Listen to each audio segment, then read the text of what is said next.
एक वक्त था जब कहा जाने लग गया था कि आम आदमी पार्टी का सफर अब खत्म हो जाएगा।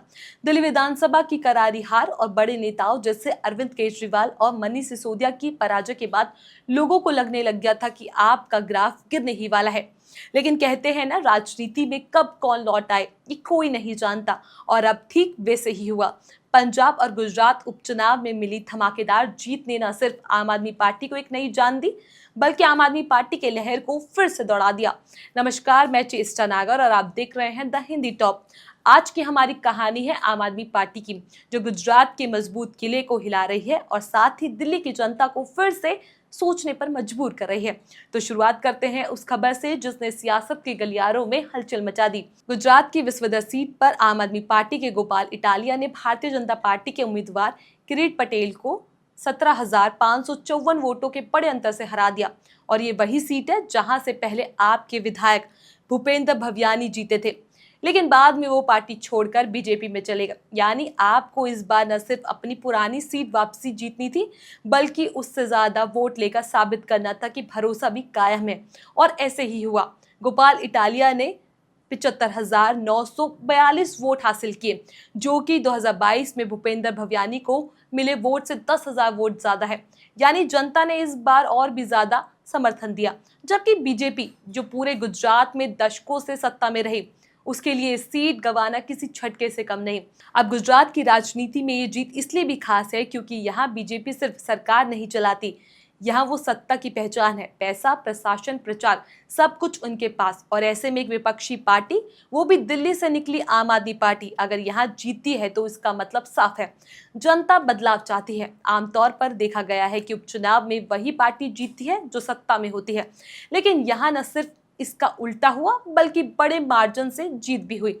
ये गुजरात की सियासत में आंधी का नहीं, बल्कि तूफान का संकेत है। अरविंद केजरीवाल ने इस जीत को जनता का संदेश देते बताया। उन्होंने सोशल मीडिया पर लिखा, गुजरात अब बदलाव की राह पर है।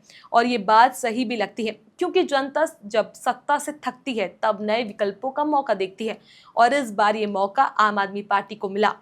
अब बात करें दिल्ली की, तो यहाँ हालात कुछ और ही है।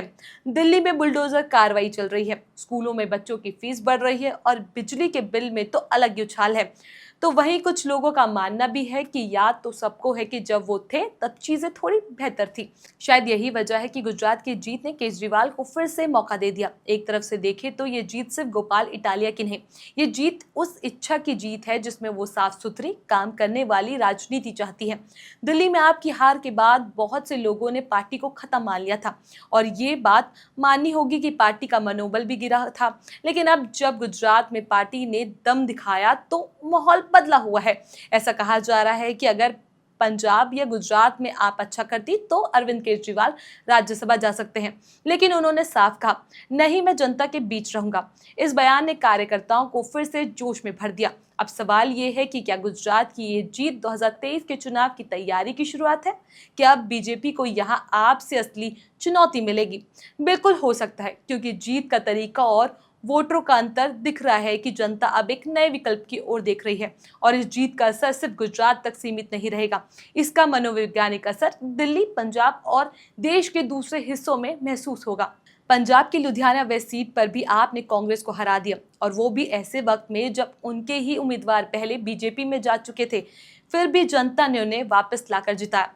यानी ये भरोसे की जीत है और काम के आधार पर मिली जीत। अब अगर विपक्ष की बात करें तो कांग्रेस के लिए भी ये चिंता की बात है, क्योंकि जो सीट कभी उनका गढ़ हुआ करती थी वहां अब आप जीत रही है। और बीजेपी के लिए तो गुजरात में सीट गंवाना सबसे बड़ा संकेत है कि वक्त बदल रहा है। तो दोस्तों, आम आदमी पार्टी ने फिर साबित कर दिया कि राजनीति में सिर्फ बड़े नाम और बड़ी पार्टी ही मायने नहीं रखती। अगर काम किया हो तो ईमानदारी हो और जनता से जुड़ाव हो तो जीत पक्की है। गुजरात की जनता ने दिखा दिया कि वो बदलाव चाहती है। क्या ये आम आदमी पार्टी की वापसी का वक्त है? क्या केजरीवाल फिर से नेशनल पॉलिटिक्स में कोई बड़ा रोल निभाएंगे? आपका क्या मानना है? हमें कमेंट सेक्शन में जरूर बताएं। और अगर आपको दिल्ली बुलडोजर कार्रवाई की पूरी लिस्ट जाननी है कि कौन कौन सी कॉलोनी में बुलडोजर कार्रवाई शुरू हो गई है, तो आप हमारे यूट्यूब चैनल पर जाकर इस बुलडोजर कार्रवाई की भी वीडियो देख सकते हैं।